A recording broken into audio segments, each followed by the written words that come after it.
Chapter 31. On forsaking creatures to find the Creator. The Disciple. Lord, I am greatly in need of yet more abundant grace if I am to reach that state where no creature can impede my progress. For as long as anything holds me back, I cannot come freely to you. One who desired to fly freely to you said, "Who will give me wings like a dove? I will fly and be at rest." And who is more perfectly at rest than the man of single purpose? Who more free than he who desires nothing upon earth?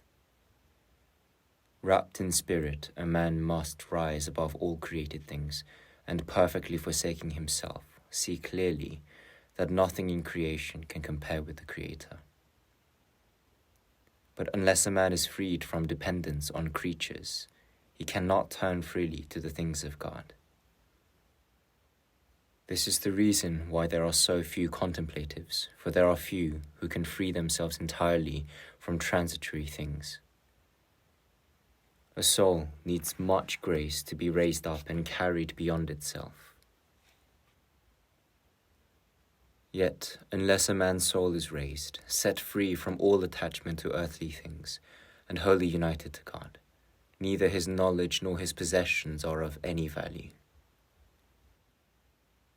So long as he esteems as precious anything outside the one, infinite and eternal good, he will remain mean and earthbound in spirit.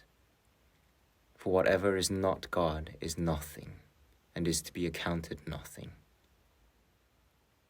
There is a great difference between the wisdom of a devout man enlightened by God and the knowledge of a learned and studious scholar. More noble by far is the learning infused from above by divine grace than that painfully acquired by the industry of man. Many desire the grace of contemplation, but few take the trouble to practice what is essential to it. It is a great obstacle if we rely on external signs and the experience of the senses and pay small regard to the perfecting of self-discipline. I hardly know what motives can inspire us or what our purpose may be when we who wish to be considered spiritual take so much trouble and are so concerned with trivial, daily affairs, and so seldom give our full and earnest attention to our interior life. Alas, after a short meditation we break off, and do not make a strict examination of our lives. We do not consider where our affections really lie, nor are we grieved at the sinfulness of our whole life. Yet it was because of the wickedness of men that the flood came upon the earth. When our inner inclinations are corrupted, the actions that spring from them are also corrupted. And this is a sign of our lack of inner strength, for from a pure heart alone springs the fruit of a holy life.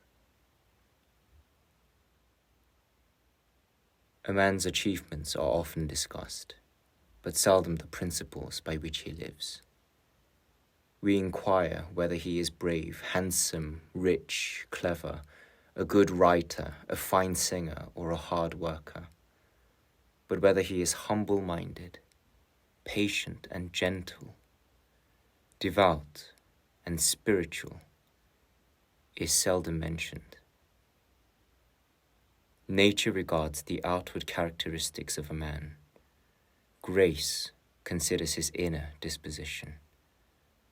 And while nature is often misled, grace trusts in God and cannot be deceived.